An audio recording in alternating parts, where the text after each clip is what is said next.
And before we offer salah, there's a call for prayer. And different religions have different way of calling people. For example, the Jews, they use the trumpet. It's mentioned in the book of Numbers, chapter number 10, verse number 1, 2, and 3.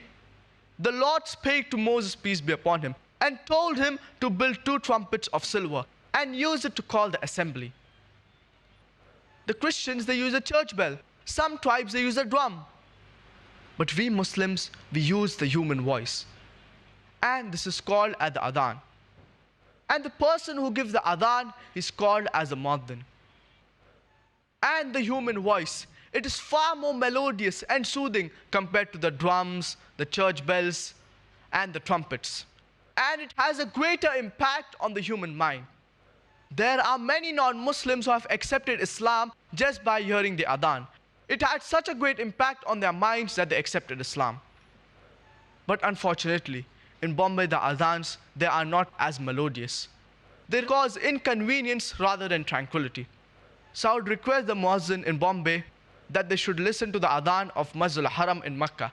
That is an example of how an Adhaan should be like. And besides the Adhaan being melodious and soothing, it carries a message. But many of the non-Muslims, they do not understand the message of the Adhaan.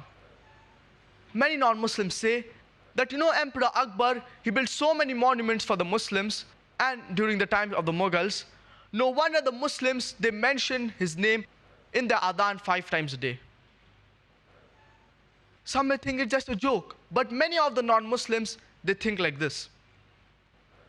And many of the non-Muslims, in the Western movies, there is a person who's dressed up in the Arab gown, who's a terrorist, who's a villain, and before he draws out a sword, he shouts Allahu Akbar, as if Allahu Akbar is a war cry. So many non-Muslims did not understand the message of the Adhaan. We need to explain to the non-Muslims. We need to give the translation of the Adhaan to the non-Muslims.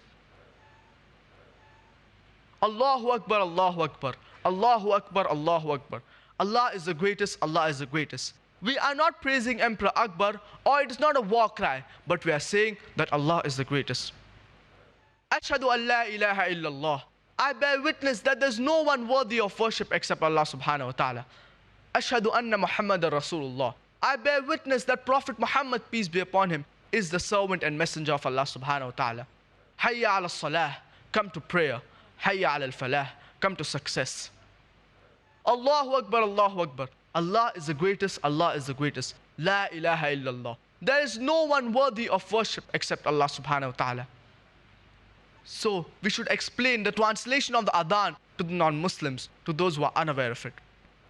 In fact, the Adhaan can be considered as a sign of unity. Any Muslim from any part of the world, from any nationality, from any country, when he hears the Adhaan, he knows that it is time to pray. In fact, the Adhaan read in Arabic can be considered as an international anthem of the Muslims.